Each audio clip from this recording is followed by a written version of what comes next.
हाल ही में हमने आपको बताया था कि भारत का निर्यात चीन के साथ घट रहा है और आयात रिकॉर्ड तोड़ रहा है। अब एक और खबर सामने आई है जिसमें भारत का निर्यात घटा है। दरअसल वाणिज्य मंत्रालय की ओर से सोमवार को एक रिपोर्ट जारी की गई जिसके अनुसार दिसंबर 2022 में भारत का निर्यात 12.2% घटकर 34.48 अरब डॉलर रह गया। पिछले साल इसी महीने में ये 39.27 अरब डॉलर पर था।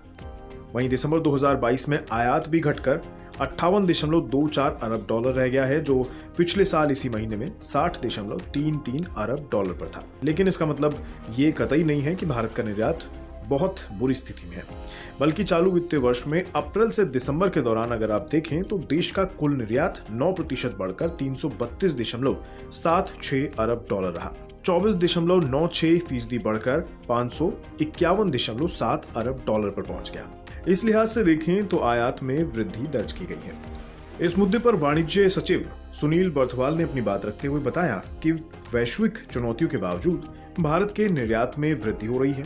जैसे कुछ खाद्य उत्पादों पर प्रतिबंध होने के बावजूद हमारा चावल निर्यात दूसरे देशों में बढ़ा है। वहीं खरीदारी करने वाले देशों में मंदी की चुनौतियां होने के बावजूद हमारा कपड़े का निर्यात भी बढ़ने में सफल रहा है।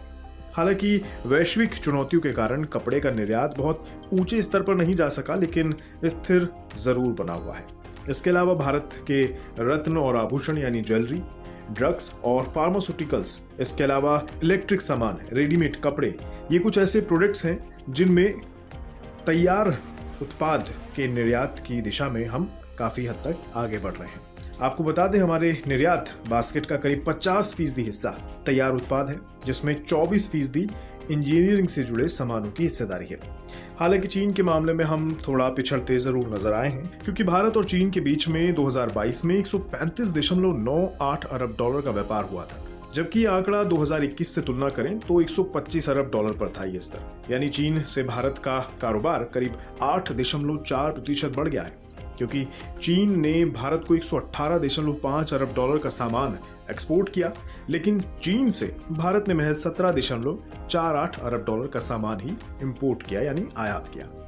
इस तरह देखा जाए तो चीन के साथ भारत का व्यापार घाटा 101 अरब डॉलर के करीब रहा, लेकिन वैश्विक स्तर पर भारत का व्यापार पिछले साल के मुकाबले बढ़ा है, भले ही वैश्विक मांग में कमी जरूर आई हो।